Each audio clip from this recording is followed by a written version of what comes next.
بسم اللہ الرحمن الرحیم نحمدہ ونصلی ونسلم علی رسولہ الکریم اما بعد۔ میرے دوستوں، بزرگوں، بہنوں، بھائیوں، السلام علیکم ورحمۃ اللہ وبرکاتہ۔ امید کرتا ہوں آپ تمام لوگ اللہ کی رحمت اور فضل سے جہاں بھی ہوں گے، جس حال میں ہوں گے، خیر عافیت سے ہوں گے۔ آج میں آپ تمام لوگوں کے لیے ایک ایسا مجرب عمل لے کر آیا ہوں، انشاءاللہ یقین جانیں آپ لوگوں کو بہت خوشی ہوگی سن کر۔ گھر میں بعض اوقات بہت سے لوگ ایسے ہوتے ہیں لڑکے کہ جو نماز نہیں پڑھ رہے ہوتے ہیں اور والدین بڑی نصیحت کرتے ہیں، لیکن وہ ڈر کے مارے ایک دو نمازیں تو پڑھ لیتے ہیں لیکن 5 وقت کی باجماعت نماز نہیں پڑھ پاتے۔ دین کی طرف لانے کی کوشش کرتے ہیں والدین، لیکن دین کی طرف نہیں آتے، تو کسی اور ہی طرف جا رہے ہوتے ہیں۔ تو یقین جانیں آج کا جو عمل ہے، انشاءاللہ جو یہ سن رہا ہے،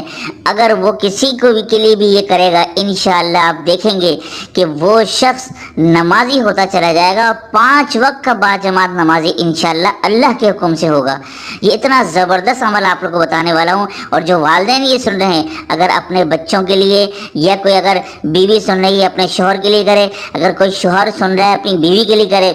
جس کے لیے بھی جو بھی یہ عمل کرے گا، انشاءاللہ آپ دیکھیں گے کہ اس کا نماز میں ایسا دل لگے گا کہ پھر اس کی روح جو ہے بغیر نماز کے رہ نہیں سکے گی۔ ٹھیک ہے، یہ عمل آپ کو بتانے لگا ہوں میں، اب عمل کی طرف لے کے چلتا ہوں، ذرا عمل ملاحظہ کا۔ ایک نام ہے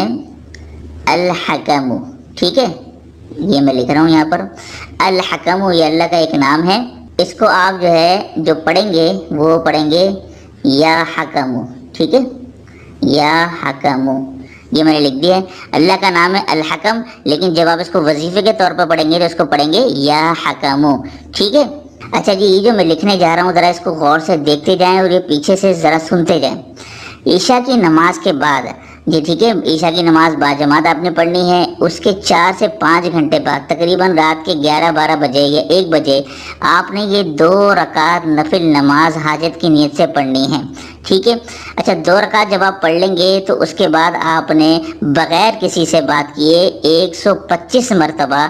یا حکم، یا اگر چاہیں تو اول آخر ایک مرتبہ درود ابراہیمی بھی پڑھ لیں، ٹھیک ہے۔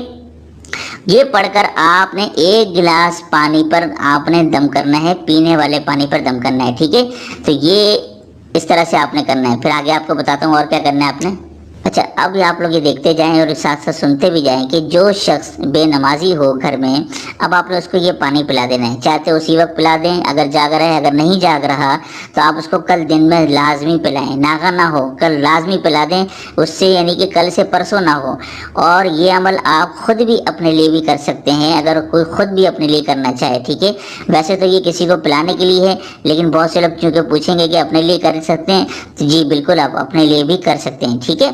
تو اسی کے ساتھ ساتھ اچھا اب یہ جو میں لکھ کے بتا رہا ہوں یہ آپ ذرا سن لیں کہ یہ عمل آپ نے مسلسل بلا ناغہ 71 دن کی نیت سے جاری رکھنا ہے، کسی قسم کا ناغہ ذرا سا بھی نہیں ہونا چاہیے جو مرد حضرات سن رہے ہیں۔ ہاں خواتین جو ہے یہ ناغے کے دنوں میں یہ عمل کر سکتی ہیں، ٹھیک ہے، لیکن چونکہ اس میں 2 رکعت نفل نماز میں نے آپ کو بتائی ہے، وہ تو ناغے کے دنوں میں نہیں کر سکتی خواتین، خاص ایام کے اندر۔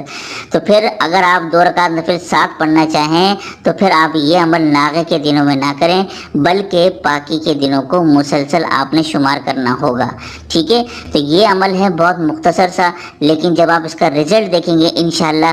عمل پورا ہونے سے پہلے ہی انشاءاللہ آپ اس کے اندر ایسی تبدیلی پائیں گے کہ وہ شخص خود نماز کی طرف بھاگنے لگے گا۔ اچھا باقی اس عمل کی ایجاد کے لیے ایک شرط یہ ہے کہ وہ اپنے علاوہ کسی ایک کے ساتھ واٹس ایپ پہ، فیس بک پہ لازمی شیئر کریں یا ویسے کسی کو بتا دیں، تو انشاءاللہ آپ کو بھی اجازت ہے اور جس کو آپ بتائیں گے اس کو بھی اجازت ہے کہ وہ کسی اور کو بتا سکے، ٹھیک ہے۔ انشاءاللہ اس کا بھرپور فائدہ ہوگا۔ تو یہ میں نے جو آج کا عمل آپ لوگوں کو بتا دیا ہے، یقین جانیں آج کے فتنے کے دور میں بڑی اس عمل کی سخت ضرورت ہے کہ لوگ دین سے دور ہوتے جا رہے ہیں، مسجد سے دور ہوتے جا رہے ہیں، علماء سے بدظن ہوتے جا رہے ہیں۔ تو یہ عمل کریں انشاءاللہ ان کے اندر آپ لوگ دینداری دیکھیں گے اور نماز کی طرف ان کی توجہ ہوگی۔ جب نماز کی طرف توجہ ہوگی، نمازی ہو جائیں گے، تو انشاءاللہ باقی بھی جو بگڑے کام ہیں ان کے اندر جو باقی جو ہے وہ برائیاں ہیں وہ آہستہ آہستہ دور ہوتی جائیں گی، کیونکہ اللہ نے وعدہ کیا ہے کہ نماز جو ہے برائیوں سے روکتی ہے۔ تو جب نمازی ہو جائے گا انشاءاللہ باقی برائیاں بھی انشاءاللہ اس سے ختم ہوتی جائیں گی۔